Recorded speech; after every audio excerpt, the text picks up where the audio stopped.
Hey everybody, Jeremy here. I had originally planned to release an episode of Away Message about the Mountains to Sea Trail this week, but I wanted to put that on pause for a little bit. So, as I think you know, there has been a lot of change over the last few weeks. A lot of long overdue discussions happening around some really important topics like race and equality and policing and justice. And I'll be honest, I'm a 40-year-old white guy. I don't know if my voice is the voice that anyone wants to hear right now. I believe that Black lives matter and that Black voices matter. And at this moment, maybe the best thing that I can offer is a voice that is not mine. You have to fight for everything that you get here. They don't give 1 inch. And you have to picket, demonstrate, take them to the courts, or this type of thing to get anything done. That is a man named George Simkins from an interview that he gave a year before he died in 2001. Comes from a CD that was sitting on a shelf at the Greensboro Public Library, and it ended up becoming the backbone of a podcast episode of Away Message from back in 2018. We just had to do the best we could, and they would knock us down, and we'd get back up and continue to fight. Today, I am going to replay that episode, a story about a dentist who fought a battle that you may never have heard of, a battle over something as simple and ordinary as a round of golf, a battle that took years and ended up putting an entire city on a new and better path. I've been thinking about the voice of Dr. Simkins a lot lately, and hopefully after this episode, you will be too. Here's that show. How we doing, lady? Hi. Today, I am riding around a golf course in Greensboro with a guy named Jimmy Moore, who seems to know everybody. She can smoke it too. Oh, she popped that ball up. She got nervous. She usually hit it up there around the sand trap. Jimmy works here. He washes carts, hangs out around the clubhouse, cracks jokes. Hey, we out of beer. We out of beer. You're out of beer? I'm out of beer too. Just messing with everybody. That's my job. I'm here talking with Jimmy because I want to know about this thing that happened here at Gillespie Golf Course a long time ago. Something that a lot of people have forgotten about, but something that a lot of folks here at the course still remember. First, though, Jimmy has to tell me about the part of the course that he doesn't like. One of the holes that I hate is number 7. If you get up top of the green, it's bad. And I call the top of the green hell, because that's where you at, that's what you in. I'm sorry to say. Can you ride me out to number 7 and we'll take a look at it so I can see it in person? I'll take you anywhere you want to go on the golf course. All right. What's happening, little man? You doing all right? Okay. Those guys over there are playing number 7 now, the hole that I hate. We catch up with those guys. None of them seems to be having the round of his life. I told you for the trees, dude. Audio bite of click, click. Straight. See, that's why this game is great.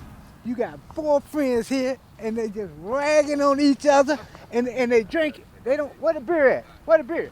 Where the beer? Oh, that a beer. See? There it is. If we was on the basketball court, you couldn't do that. You know? You've probably picked up on this by now, but Jimmy loves golf. And he's been coming to Gillespie for a long time.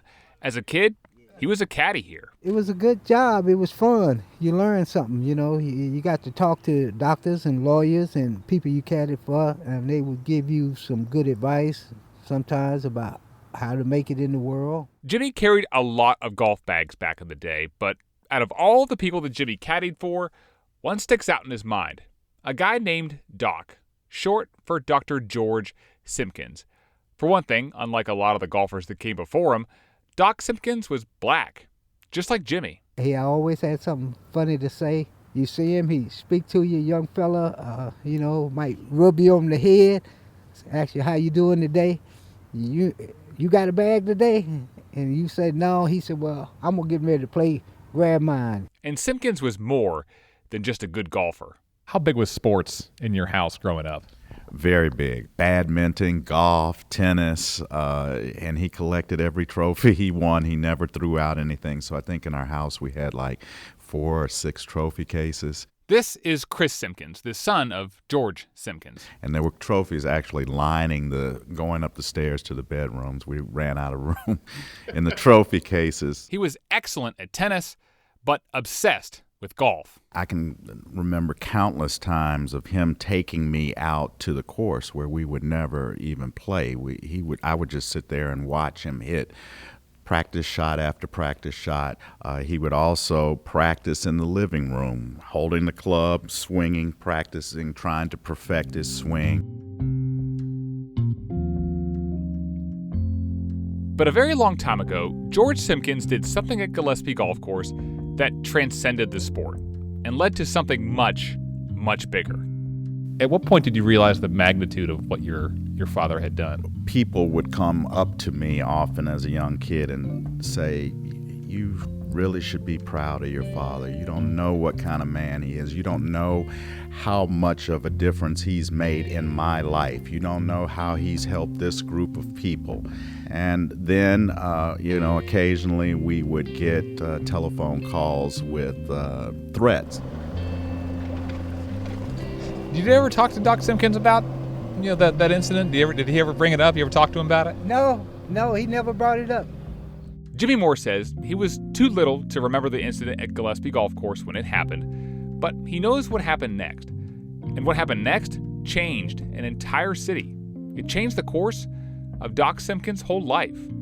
It all started with just a single round of golf.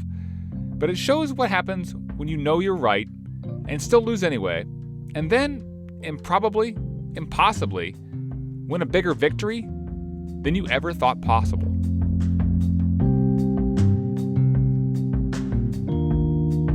From Our State Magazine, this is Away Message.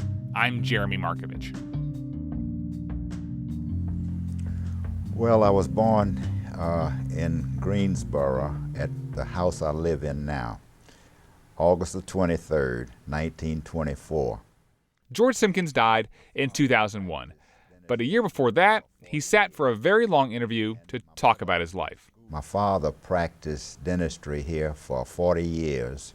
And when the time came to choose a career, Simkins went into the family business, dentistry. But every Wednesday, without fail, he'd close his office at noon, change out of his smock, grab his clubs, and go play golf.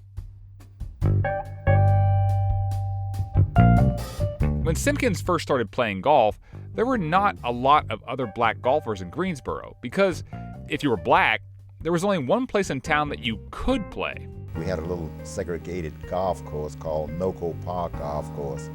We'd been trying to get the city to fix it up and cut the grass and fix the greens and everything and keep it up, and they would never do it. There was another course not too far away called Gillespie Golf Course. So I grew up right across the street from the Gillespie Golf Course. Jim Melvin remembers doctors and lawyers and businessmen playing there. It was a very good golf course. There were a number of amateur tournaments played on it. It was 18 holes, owned by the city of Greensboro, and it was segregated. And in the late 1940s, black people in Greensboro said, that is not fair. Our tax money is paying for that course, so we should be able to play it.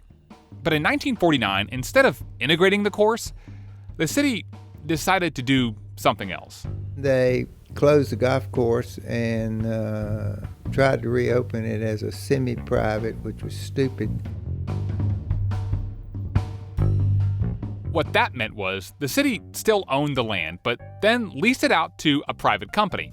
And that private company made what had been a public course into one that required a membership to play. And all the members just happened to be white.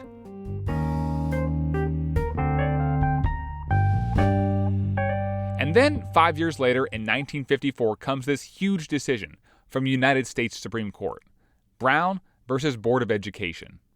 That case said segregation in public schools and, in effect, all public places was unconstitutional.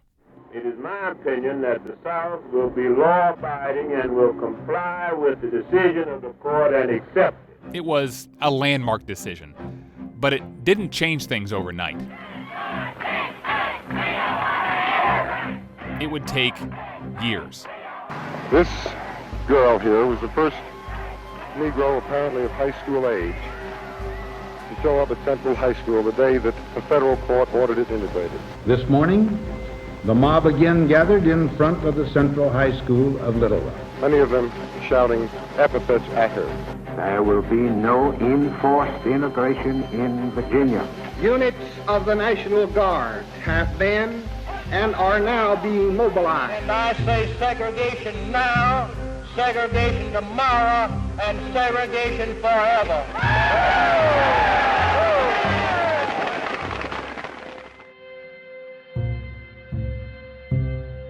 But Brown versus Board of Education proved that for the civil rights movement, there was a way forward.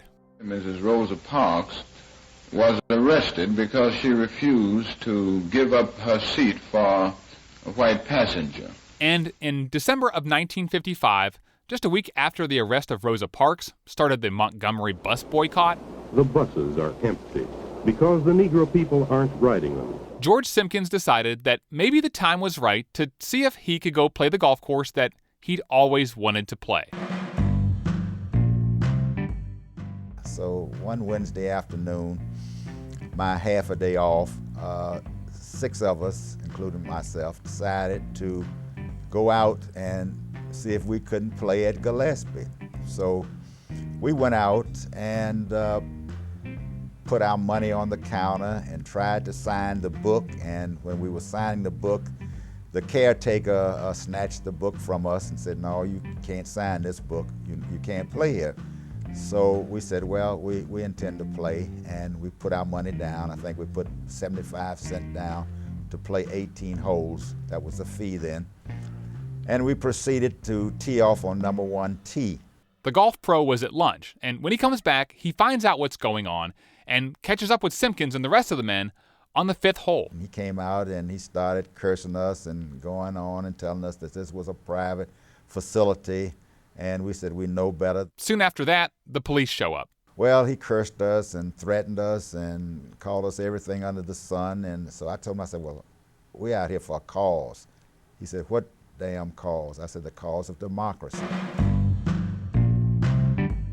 Simkins and the men keep playing. The 7th hole, on to the 8th. The police and the pro kept following them. I had to keep a club in my hand for protection because I thought any minute that he would hit me. They get to the 9th hole. I would try to hit the ball down the center, and I was so nervous I was hitting it to the right, and I just couldn't enjoy myself at all. So after 9 holes, I told the guys, I said, let's go. And so we all left, and that night the police came by the house and arrested all of us for trespassing out at Gillespie Park Golf Course. So all 6 men end up in Greensboro City Court, and the judge says, if you plead guilty, I'll go easy on the fine and we'll forget about it. I said, oh no, we're not going to do that. We're not guilty, and we're going to take this all the way to Supreme Court if necessary.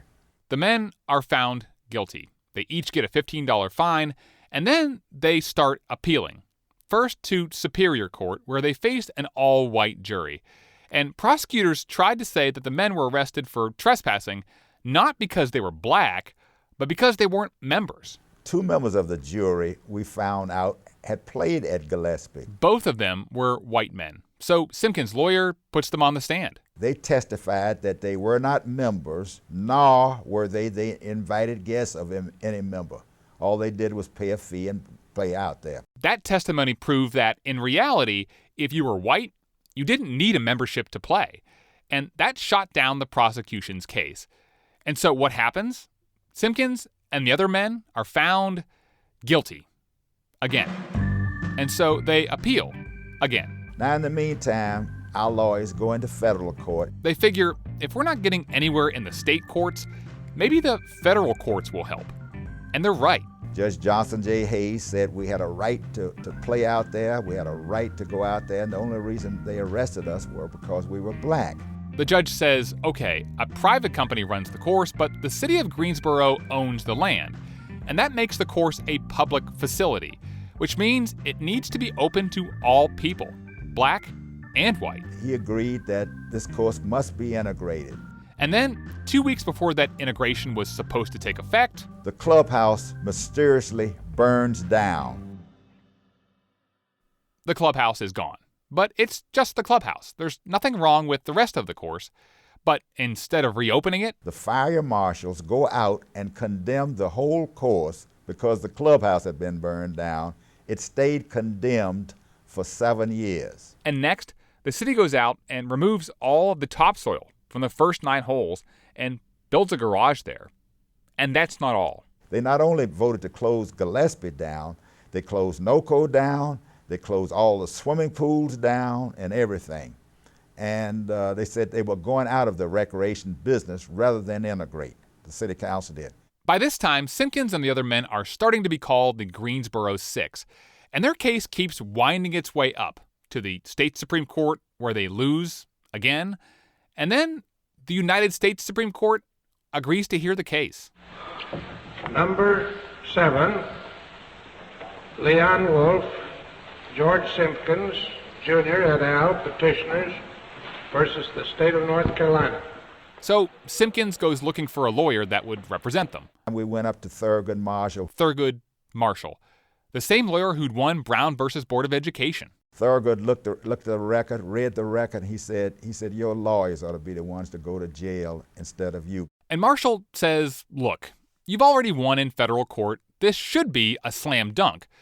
But somewhere along the line, your lawyers forgot to include that information in an appeal. Marshall tells Simkins, if I take this case, I'm going to lose on a technicality. So I'm not going to take the case. My father-in-law argued the case for us. Mr. Atkins, you may proceed. Mr. Chief Justice, may it please the court, 6 Negro appellants who are citizens of Greensboro, North Carolina, have been convicted of the crime of criminal trespass for peacefully playing golf on the public municipal golf course of that city. And the first thing that the Earl Warren, who was the Chief Justice, wanted to know, how could the lawyers leave something so important out of the case? Why were these 2 exhibits not put in the record? I cannot answer that, Mr. Chief, Mr. Justice Black. And it pretty much goes like Thurgood Marshall predicted. When the decision comes back in 1960, Simkins and the Greensboro Six lose 5-4. After that, the governor of North Carolina commuted the men's sentences, so they didn't end up going to jail. But that was it. George Simkins had lost in the highest court in the land, and the course he tried to integrate was closed. The justice system had failed him. The experience I had in the courtroom where the judge, in the state courts rather, where the judge knew that these people were lying and they were finding us guilty and indicting us on lies and this type of thing, it just made me want to just devote my life to civil rights.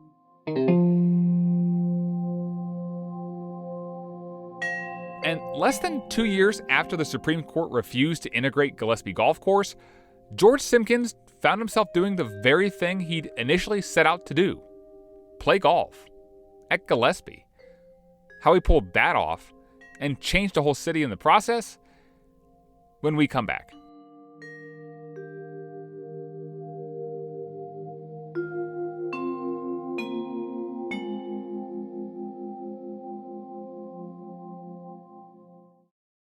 This is Away Message. I'm Jeremy Markovich.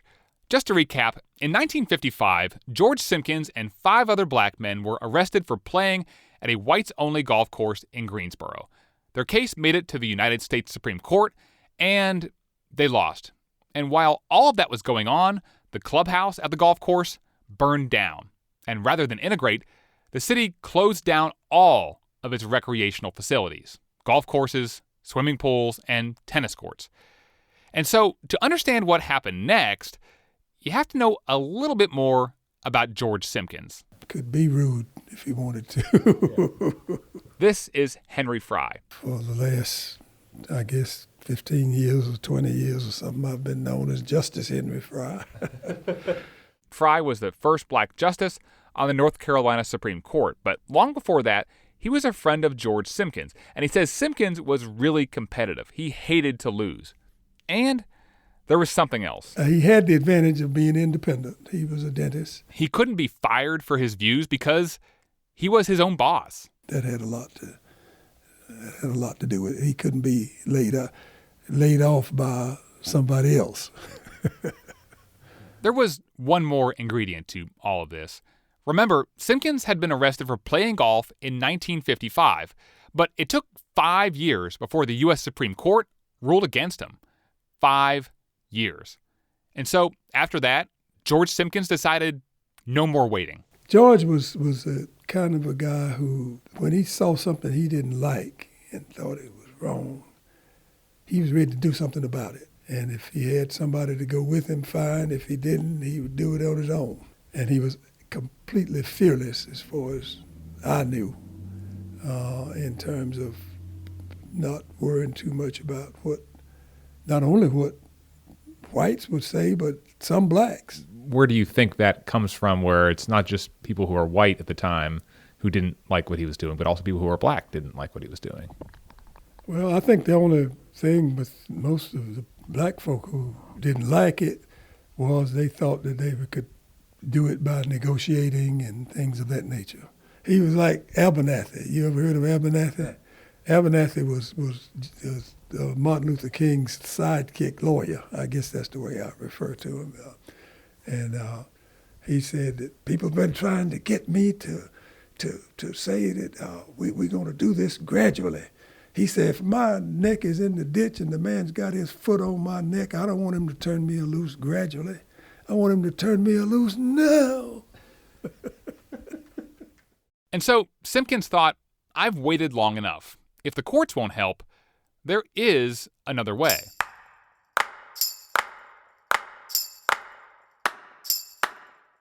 Well, we decided that we needed to get political because at that time we had only 5,500 blacks registered in the city. Simkins realizes that needs to change. So he starts going around to Greensboro's black colleges and high schools.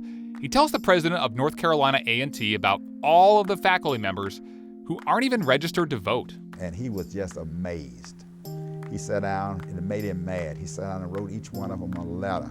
Like that, all of the faculty at A&T become registered voters. I went over to Bennett College. We found PhDs teaching political science who were not registered voters. Same thing happens there. I went to Dudley High School. And all of those teachers register to vote. And from there, Simkins starts going into black neighborhoods. We went from house to house in certain areas and got blacks who were never registered to vote. And steadily, the number of registered black voters in Greensboro more than doubles, from 5,500 to 12,000. And then we started writing letters telling them who the best people to vote for. We made one of the campaign slogan was that, do you intend to open up Gillespie Park so that everybody can play there? Otherwise, we're not going to vote for you. And in the next election, something remarkable happens. We got rid of all the city councilmen who had voted to close down the recreational facility. The new city council decides to reopen Gillespie Golf Course to everyone. And so it opened up as a 9-hole course 7 years to the day after it was closed, December 7, 1955. On that day in 1962, George Simkins was the first person to tee off.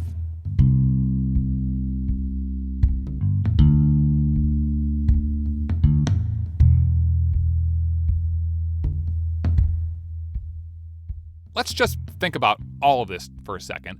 Simkins tried to integrate a golf course. He goes to the U.S. Supreme Court and loses. And so then he goes out, gets thousands of black men and women registered to vote, and then changes the complexion of the entire city council. And not only do the golf courses reopen, But the pools and tennis courts reopen as well, for everybody. And he was just getting started. Then the hospitals came along. A patient comes into Simkins' dentist's office. He's got a bad toothache, a fever of 103, and he needs to go to the hospital. Now, the black hospital in Greensboro had no room, so Simkins checks with the white hospitals. I called Cone, they had room, but wouldn't take him because he was black. I called Wesley Long, they wouldn't take him because he was black. They had room though. And so Simkins organizes black doctors and dentists, and they file a lawsuit, and it gets up to the federal appeals court, which rules in his favor. The hospitals have to be integrated. Not only do they have to take black patients, but they also have to add black doctors and dentists to their staff. And this ruling is not just for hospitals in Greensboro. Because of George Simkins, hospitals across the country have to be integrated. If I've done anything, this was probably the most important thing I've ever done in my life, because health means so much to everybody.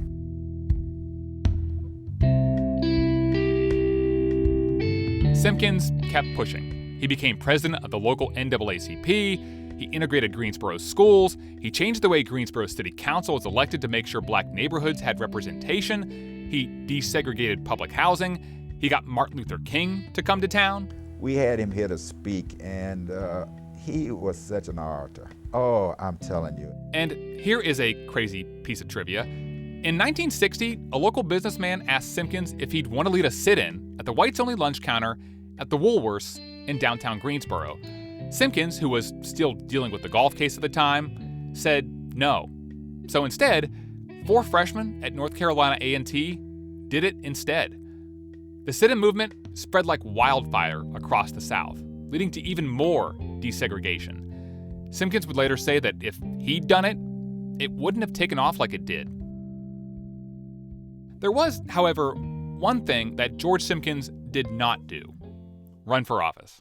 He had no interest in running any kind of campaign. He truly believed that he could be more influential outside of the system. Jim Melvin, who grew up across the street from Gillespie Golf Course, would go on to become Greensboro's mayor from 1971 to 1981. A lot of politicians are self-serving. He was not personally self-serving. He was trying to positively change the system. But even though he became one of the most powerful political forces in Greensboro, George Simkins remained, first and foremost, a dentist. And he ran his office out on Bimbo Road. And when I would need to ask him something about the city or so forth, I'd go out unannounced. He'd be in there waiting on a customer. He'd get up and come talk to me. And sometimes that poor soul would be sitting there for 20 minutes with the mouth open. And Simkins kept playing golf, kept winning tennis tournaments, and kept seeing patients all the way up until his death in 2001 at age 77. He was our Martin Luther King on a local level.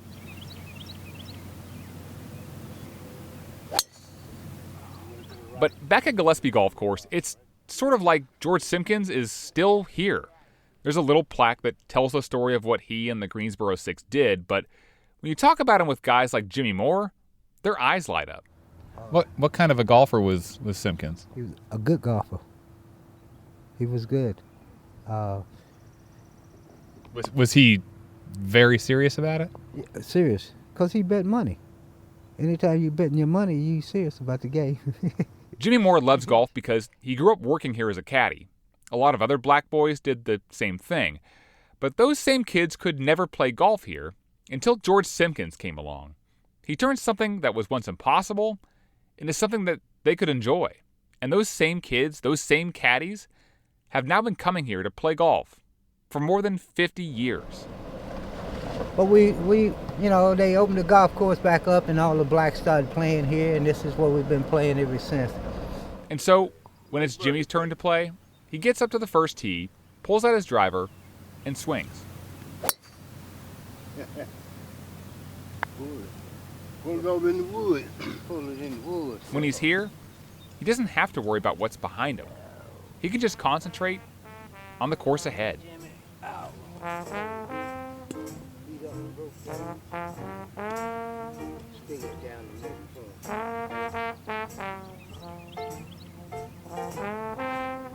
In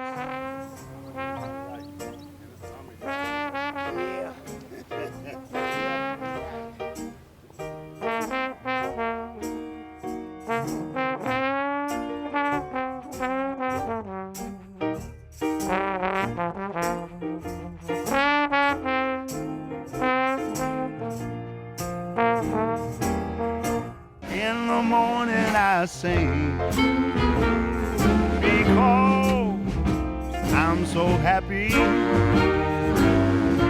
In the morning I sing because I'm free. Yes, you know that his eye is on the sparrow. I know that he's watching me.